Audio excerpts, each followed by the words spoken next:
Hello, everybody. I'm joined here with Tyler It's me. in a very rare Tyler Willer collab project, the crossover event of You've all been waiting for. the Roundabout Cinematic Universe has been fiending for this project. And it's unfortunately not the project some people might be waiting for. It's not going to be Stormlight yet. That's a good point. We've been meaning to do Stormlight for a while because It is on the table, but today we're going to be talking about Jujutsu Kaisen. which we watched season one last year. Was it last year or was it longer? It might be even longer. It was last year. Okay. And I loved it. I thought it was great. I loved the storytelling. The animation was great. But there was a hole in my heart when the season finished. And both Tyler and I were like, let's be good boys and wait for the anime because we really like how the anime is doing it. What gave you the urge to just start reading? Because all of a sudden Tyler is the one who started reading. I was like, I've been waiting for this moment for a while. So yeah, we watched the anime, and I'm like a big anime. I enjoyed it, but I wasn't as gung ho about it as Willer was. And then I rewatched it with Willer and Joe, and I was like, you know what? All right, I vibe with it. Also, when we started watching it, the anime wasn't finished yet. It was by the end of the season where I was like, yeah, okay, I want to Oh, gotcha. know more about this. And I actually remember this specific moment where I was like, all right, I want to know more about this. It was in the final arc of the anime when the old man pulls out the guitar. I was like, I was already sold on the guy who does like the 60-degree cuts. Yeah. Um, Or but then Nanami, he does the Yeah. 3/7 cuts. Oh, yeah. Also, fun fact for anybody who hasn't ever done anime or manga reviews with Tyler, there's a fun game where Willer gets to guess every character I'm thinking of because I can't ever remember names. You know, and I should write them down. I'll also have some problems today. Like, we're gonna talk about Fushiguro's dad, and that's his name to me. It's Fushiguro's dad, even though he's like a great character. I can't for the life of me remember his name. I've got him pulled up. So All right. the old man who pulls out the guitar's name is Yoshinobu Now, Gakuganji. here's something, and I just kind of like, if I went back and reread season one stuff, I just don't have time. We're trying to juggle a lot of projects and our own personal lives. I did not have time to revisit season one. That old man is like the principal of the sister school, right? Principal of that school, I think. No, the principal of the main school is the guy who makes the puppets and has the sunglasses. Oh, he must be. No, he's the Shit. principal at Jujutsu High. Really? Yeah, Wait, but I thought that. Then who's the He's guy like with the- the sunglasses? he's like the discipline counselor or something. Oh my god. Okay. Well, see, That, this is oh, why. Yaga is he was the principal of Jujutsu High when we started. Are you getting? You might be getting spoiled right now, my guy. I don't know how Oh else shit! to. What a great. Oh fuck! I'm on the wiki. I You're- shouldn't have done. You're a fucking fool. That means the sister school takes over the main school. I don't even know. Oh my god. All right. What a great start. This is exactly why you should listen to our opinions on the show that we can't quite remember season one for. Yeah, I'm pretty sure he's the principal of the other school. Anyways, he's got a guitar. I do remember that. yeah. The guitar is great. But, okay, we're going to start where the anime leaves off with, for anyone who's been interested, it's chapter 64. Maybe 63? But we're going to go through kind of like, I took some bullet point notes from these chapters. We're not going to talk about necessarily every page or chapter. We're going to bring up some discussion points around the more interesting things that happen every chapter, and we'll go from there. And I've never done one of these like manga book clubs with Tyler before, especially not a one-on-one. So we're gonna figure out what works best for us as we kind of do these. Yeah, it's also the second manga, but I guess also you asked like why I wanted to start doing it. Yeah.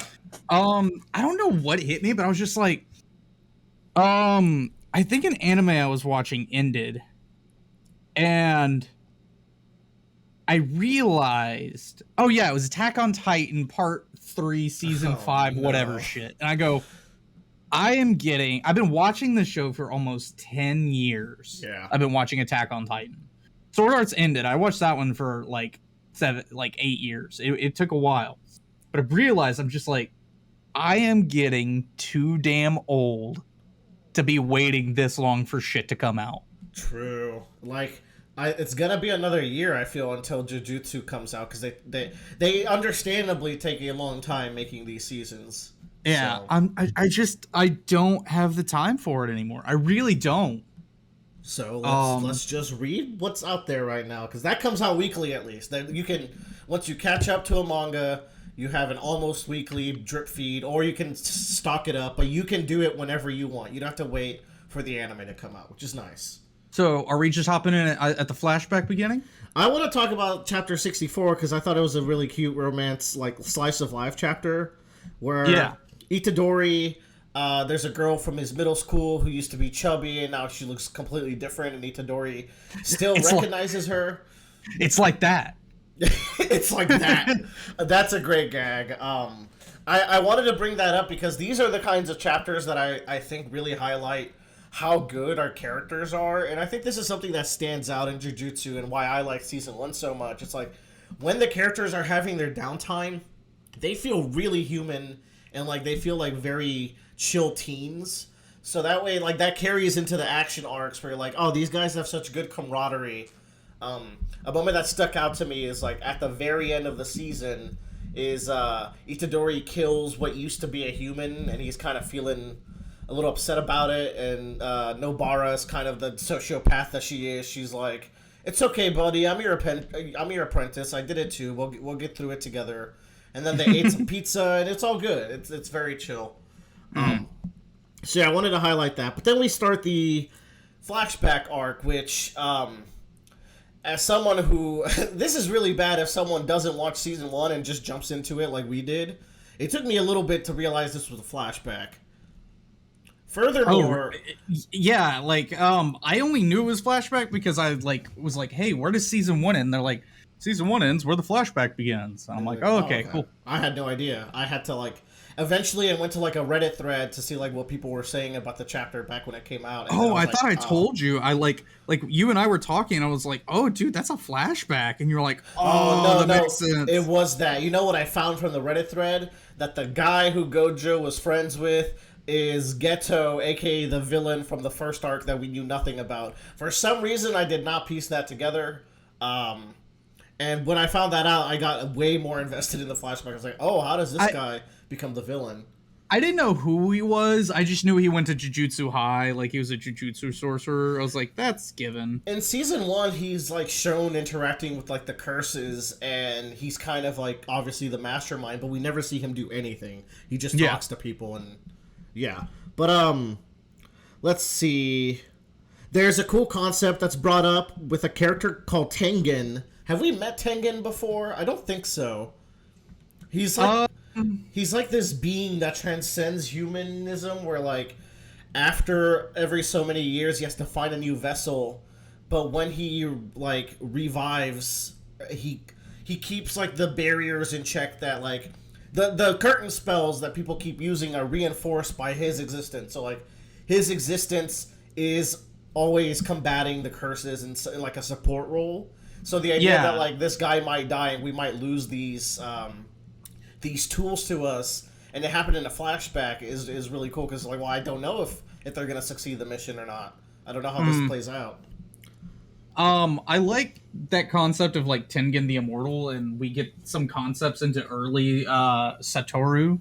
Mm-hmm. Am I gonna be saying that right? Satoru? I'm gonna just say Gojo. Gojo's easier. I'm gonna just say Gojo. Yeah. But yeah, we get into this more younger side where he's people are weak, I'm strong, I'm the best, before he's even the best too. Yeah. This is cool because it's this is the journey of how Gojo actually became the best. He was almost there, and this was his final arc before he mastered a bunch of his most prominent techniques. Yeah. It didn't click with me, but in this arc he doesn't have that ability where no one can touch him. He learns how to really manipulate that after this arc is done in a training little montage at the end, which is cool. Yeah. Which We'll talk about Gojo a little later because we're also gonna dive a little bit into most of the Shibuya arc. So Shibuya roll call. But yeah, we have the arc with Gojo and Geto are sent to pick up this plasma vessel. yes, she's a girl who I guess from birth is denoted that she's gonna be the next vessel, and she's lived her whole life knowing this day is coming. But like something I really love about this arc is her coming to terms with the fact that it's like I don't really want to die. Like I get that it's important and I'm willing to do it, but I really like my friends and my I think girlfriend and I like you guys. So this arc does a really good job at like letting Gojo and Geto bond with her a little bit, which makes their decision later on to be like, hey, if she doesn't want to do this, we're going to fail the mission and let her go. Which, I mean, for some high schoolers to make that call, that takes some guts, a lot of will. You know, I even like the bounty hunter assassins that get sent in to find them. Yes, it's this old man at Baghead is I'm dubbing him Baghead. And Baghead is just Duplicate from Invincible, where he can multiply his bodies, but as long as one survives, he lives. There's also Twice from My Hero, which is probably the closer comparison. Who? What series? What is it? I don't read bad manga. Yeah, we don't. He reads Shield Hero instead. Oh, that thing that comes out like once every 3 months. Jeez, and it doesn't even exist until I remember it. And you hated it. Yeah, I just reminded you existed. Yeah. We'll talk a little bit about the action here. There's a cool sequence that I remember where like it's a couple pages of Geto disarming the summoner that he's fighting. The old man? Yeah, the old man. And then there's the funny sequence where the old man is like, why do I see my favorite dog right now? It's like, oh wait, this is death. Is this death? And luckily he lives, but he did get the shit kicked out of him. Yeah, he did get a shit right. I will say that I love how Jujutsu handles death. Like, they don't overuse it. There's definitely some series where it's like, oh, you're just gonna die all the time. You're gonna attack on Titan or Berserk. But also there's series like One Piece where it's like, we're gonna kill 3 people ever. So I like the more in between. We're like, yeah, there's deaths. They're gonna happen from time to time. Our heroes aren't like bloodthirsty. They're not gonna kill everyone. And the villains won't always kill the heroes, but people are gonna die from time to time. And this ain't no Oda manga. However, this flashback's got some wipeouts. I will say, some big wipeouts when we get to it. There's a sequence of Gojo breaking into the classroom, and it's like a monastery, so everyone's a girl, and it's really cute seeing all these like monastery schoolgirls fawning over Gojo, and even the teacher's like slipping him his number. It's like, how do they write a character who is so edgy, cool, but make him so likable? It's so interesting. Like, on paper, I feel like Gojo would be a character that annoys me. He's pompous, and he can back it up, because he's not like... He doesn't bother anybody or like is a dick. Like, he doesn't do anything dicky, really. He's not like stealing people's parking spots. He's not like kicking dogs or anything. Yeah, he just looks down on everybody and doesn't talk to anyone about it. It's cool because it's like, hey, I'm not going to abuse my power, but I am better than you, and I am going to let you know, but like, we don't have to do anything about it. Like, there's nothing to be done. I'm better than you. Like, let's not make a big deal out of this. And he's like, don't make a big deal out of me being better. And then he shows you his eyes, and like, they're just the most beautiful things ever. It's like, could a man be more perfect? I'm just better. You don't have to make a big deal. In chapter 69, they get into some of Gojo's abilities and explain it again, and like, it's so complicated understanding Gojo's abilities. I have a good sense of it a little more in the Shibuya arc. Yeah. But like, as I was reading this, I was just like, I do. Actually, like, I think, to be fair, it wasn't the manga that gave me it. It was someone on Reddit explained it really well, and I think I wrote it down in my notes. I'll bring it up later if they come. Please do. Yeah, everybody. Look, as I was reading this, I was like, I'm just gonna keep moving on. He does some bullshit. I don't know. And onto chapter 7. There's a cute scene where there's like they kidnap the plasma vessel's best friend, and then they're like, it's like her maid or something, ain't it? It's like maid, but also best. Like, she loves her, so like they're friends as well, or lovers. It wasn't made explicit, I don't think, but what I liked is like she gets kidnapped, and then we turn a page, and they show like an itinerary of their Okinawa trip, and in the middle of the itinerary, it's like, oh, we rescued her at like 2 p.m. on the Tuesday. It was no big deal. Like, it wasn't even difficult to rescue her. They just skip over the kidnapping. It was weird. I was like, oh, this is a decent way to just progress without saying anything. I also think it says a lot that like, it really wasn't difficult for them to get her back at all. But I do like how it becomes a beach episode all of a sudden. We also got introduced to Megumi's dad. Toji. Toji, that guy is raw. Toji fucking slaps. He vibes. Like the great writing that I enjoy about this is that we get the bad guys introduced very early on. Mm-hmm. And we get to see how they're thinking. Yeah, the process of this guy. Like, one thing I noted is that he used the time bounty so Gojo would keep his ability up all day. Like, this was back when Gojo had to, like, exert his ability and really try to keep, like, his force field thing going. So, like, oh, I'm gonna do this, so you're like, I can handle 3 days, so I'm gonna keep it up for all 3 days, which is brilliant, because then you're tired on that 4th day. So I really like that. And then, like, his entire combat style of, like, I don't have cursed energy, I just use some tools, and I kind of do, like, sneaky shit, like swallow them to get them into places and break all these rules, is very interesting. I'd like to learn more about the Zenin clan that he married into, or, like, did he marry into it? I think so, because I think the mom is from the Zenin clan. I forgot Fuji, what is his name? Megumi's backstory. But I digress. Something like that, yeah. We'll figure it out when it becomes more relevant to the plot. Because at the end of the beach episode, he keeps that up all day, and then it's like, boom! Yeah. And he just gets to stab in him. And even, like, that's like the last page. And it's like, oh, holy shit. Like, you know that it's been the calm before the storm, and you've been presented how strong Gojo is, so, like, you always think that he's always been this strong, but then you see him while he's very mortal. And I think the brilliance here is it's a flashback, right? So we know Gojo's not dying. So instead, and if you picked up on it, Geto's not going to die either, because you realize that he's the villain who's currently... Though that's how they twist me, because actually he did die, but that's a whole other thing. The real thing is that they actually kill Rico. Like, he gets into the sanctum that he's not allowed to get into, and then he just straight up caps her with a gun. And I love that. The power of gun beating all this cursed bullshit is just wonderful. Who would have thought guns so strong? It's powerful. Yeah, the Invisible Man gimmick that Fuji does is very good.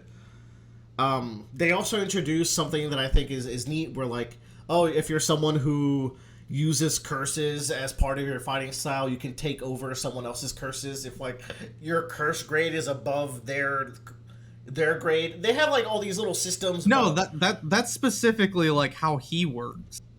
Oh, I thought that was like a world mechanic. No, that's just how Geto works. Okay. I'll have to reread that chapter then to make sure. And then Gojo comes back. He's fighting with his mad eyes, and what I like is this whole arc he was trying to do an attack called, like, Red. Yeah. And then he gets it off here, and then he also goes on to do Purple, and Purple's the attack that he used against Hanami in season 1. He has to do Red and then Blue. Yes, and that creates Purple, and we're gonna pretend like we're understanding what we're saying right now. Yeah, this shit doesn't make any sense, and this is where it gets, like, super confusing, because this is where he's still fighting or he comes back to fight. What is his name? Toji? Yeah, because Toji did name for the head. I mean, he did, but, like, he didn't kill him good enough. Yeah, he's like, you should have killed me better. Yeah.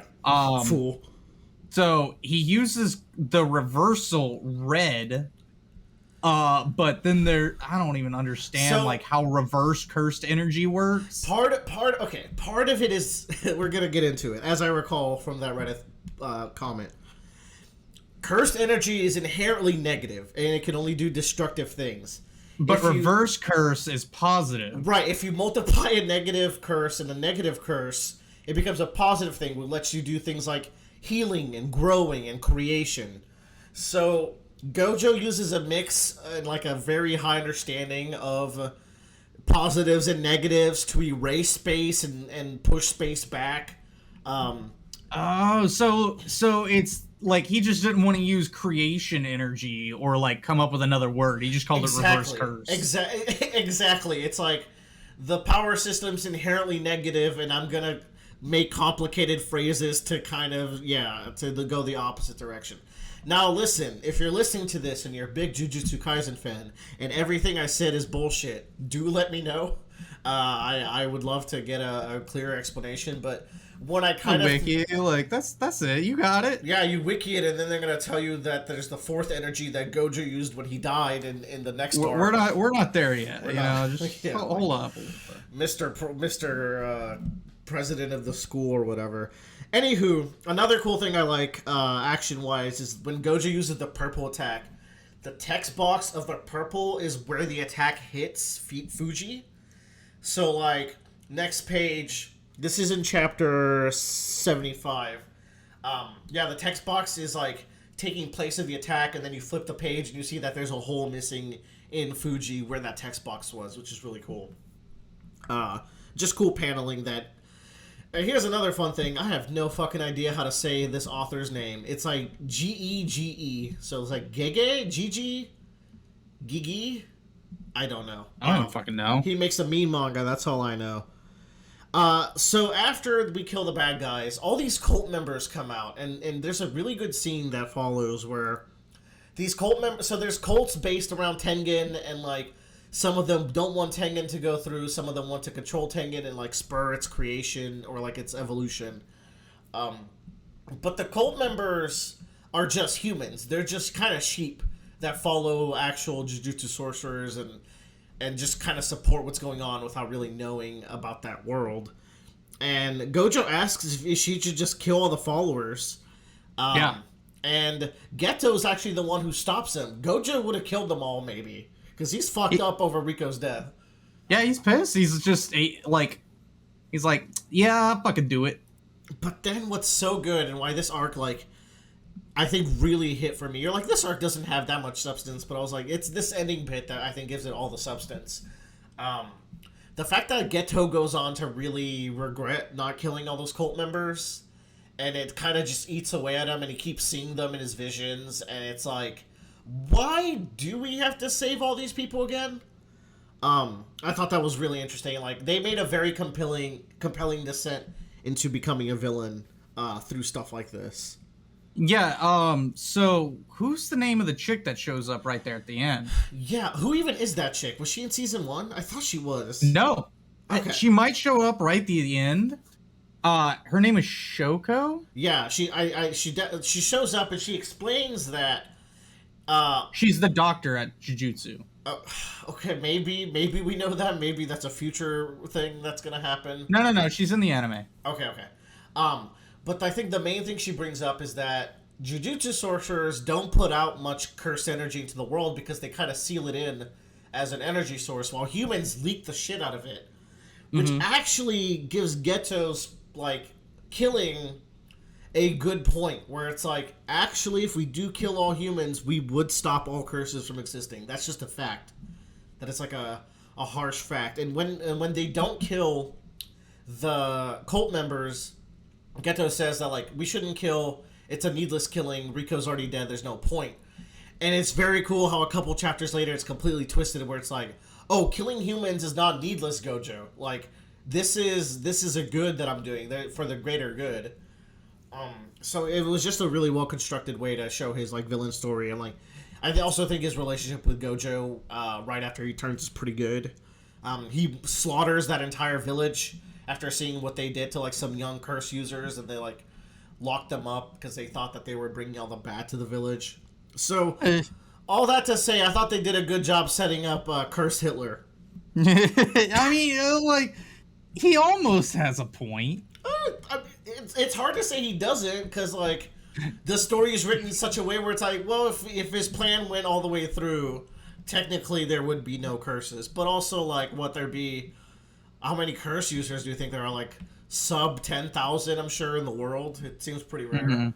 So I also like the dynamic. Like, we get a really good dynamic because here we're just seeing Ghetto kind of get transformed into bad when uh Gojo was already kind of like, yeah, I'm fucking kill all these people. I don't give a shit.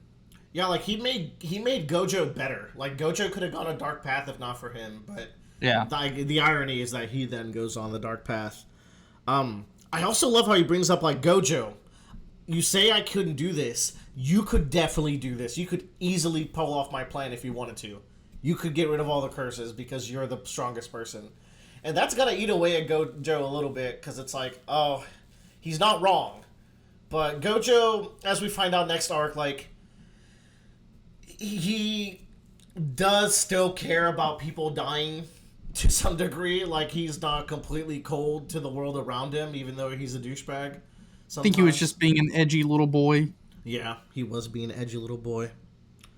And then Gojo drops the fire line where I can only save those who are prepared to be saved, which when you make a character who is invincible, the strongest, like, you know Scion from Worm, right, Tyler? Like, this is a Scion that from the beginning of the story is doing things. He's not like a mindless robot almost who just flies around and saves people. Like, this is a person who's fighting for the side of good and has all the power in the world. Mm-hmm. But he can only save those prepared to be saved. And I mean, the way you write a story around that character is like, well, everyone else can die. So what is that? How is that going to impact our Superman? It's kind of an Omni-Man, kind of like an evil Superman, Homelander kind of character, but I guess in a spirit manga. And that's pretty cool. Also, it took till like the end of the arc that I realized that Nanami was the blonde student that showed up at the airport earlier. Nanami? He's the guy with the 3/7 cut, who's my favorite character, who doesn't like doing time off. Guy who shows up at the airport? So, Nanami shows up with a black hair student who's really friendly. The black hair student also shows up when Geto's talking to the doctor, right? And he's all friendly. Yep. He dies in a mission a little later, and Nanami's fucked up for it because they were partners. Yeah. So it's cool because like he then grew up. In his backstory, Nanami explains how like I went to Jujutsu High, I got tired of it. I went to do an office job, but every day that I did that job, I kept thinking of people that I could be saving. So he went back into the life, and that's like a really cool backstory. But you can see that like watching his friend die is probably what gets him to like leave that world and then come back later, which is really interesting.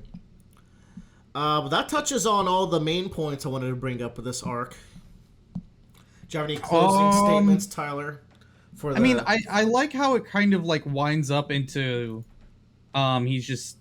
he kind of reveals who, like Gojo, he discovers Ghetto's killing people and like they have like the rivalry meet and all this other stuff. And he's like, you're not going to kill me or something.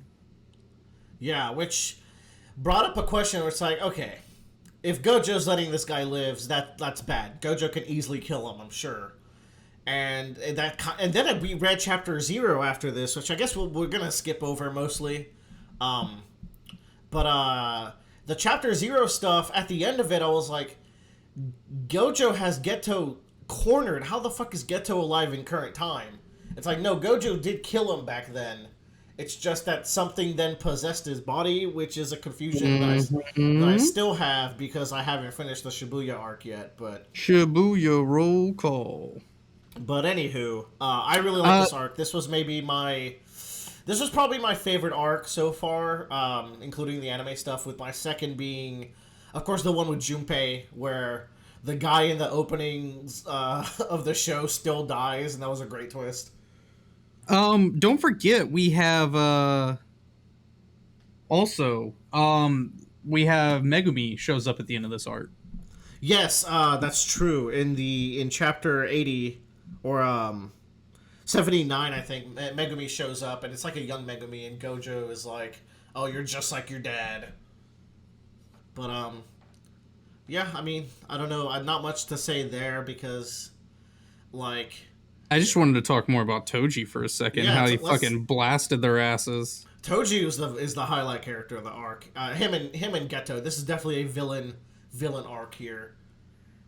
He just fucked him up, and they're like, no, we couldn't send you because you don't have any cursed energy, and it's just his raw strength beating the shit out of him. I do have to say, why is he so strong? He's like he's taken some pretty strong hits here, so it's like okay. Okay, we see that this character is strong, all right? And then later on in Shibuya, and we probably won't get into this today, but he doubles down. The author doubles down on this character just being ridiculously strong. I don't think I've gotten to anything like that yet, but wait, no, I have barely. I've barely gotten into it. Oh shit, that is what's happening. Yes. Yeah, with the Seance lady. Yep. Oh shit! Now Megumi can meet his. Oh god! Oh, I'm so excited to keep reading Shibuya. Ooh. But will he? Ooh. Ooh. Okay, we're gonna end it here. That was a pretty good discussion of this arc. Before we start Shibuya, though, we can talk about 80. There's like a little bit of mid-time in between there. I think it's like 1 or 2 chapters. What happened in it? There's the Mechamaru fight. Do you want to go into that? Mechamaru. It was the cool. evening festival. Because Mechamaru, like, I'm sad that he dies here, but, like, he had some contingency plans anyways. But it was a very cool fight. Oh, yeah, but the character is absolutely dead. Man, that's kind of a rip, because, like, he had friends, and he wanted to meet them for real with his body. Again, reminds me of that guy from Invincible who's the robot. I think his name is Robot. Yeah, his name's just Robot. Good job. Good job, Invincible writer. You did it. But yeah, like, I thought that was a sad story, but, I don't know. He could have pulled off some other tricks. Maybe he's currently existing, as far as I've read, in an earpiece that the characters use to get information, but I hope he, like, lives as an AI or something. I don't know. I don't even think it's... I don't know. I haven't gotten any farther. Mm-hmm. So, like, I don't know if it's gonna be like that, even. And when I first read the Mechamaru arc, I was like, what was even the purpose of this, if Mechamaru dies anyways? And, like, I think part of it is introduce simple domain expansion. Or, like, no, it's called simple domain, which blocks you from a domain expansion. This power system's a little, it's cool how it all works, but also, like, as they're explaining things, it's a little convoluted. It's... Because there's another way to protect yourself from the domain. That's like an alternate simple expansion. I don't know. There's curse, reverse curse, domain, simple domain. Oh my god. There's gonna be mega domain. I don't even like. It is interesting. Something I also picked up on is that I think the simple domain is from like the blue hair girl's clan. And she's the one Mechamaru has a crush on, so I wonder if she taught him how to do simple domain, which would have been a nice little tie-in between the two before he got obliterated. Mahito is very strong with his I can change my body into whatever by reshaping my soul technique. It's pretty fun. Yeah, you get to learn more about that character. Yes. This will become your favorite shit once you get there. Okay, bet. Very much. Mahito will become your favorite character, I think. Deadass. Above. And he will become one of your favorite characters. And this is probably one of the best villains I've read or seen in an anime in a good bit. Mahito is. Okay, interesting. There's another villain in an anime manga that's really similar to Mahito. But you don't want to tell me because it would spoil it. But I really hate that character. Oh, interesting. But I really like Mahito. Alright, when we talk about Shibuya Part 2 in the future, because we're only going to do Part 1, you got to remind me who you were thinking of when we get there. Oh, yeah. You got to remember. We'll get there. Well, I won't. You remember. No, you remember. No, you remember. No. Alright, anyways, now we're done. Check back for Shibuya Incident Talk. Shibuya roll call. I don't know what you're singing, but you keep singing. I'm like, I'm just going to let him do his thing. You don't know about Shibuya roll call? No. But I do know about Lost in Paradise. Hey, it's sad that the greatest ending of all time is already long gone, but I digress. All right, bye-bye.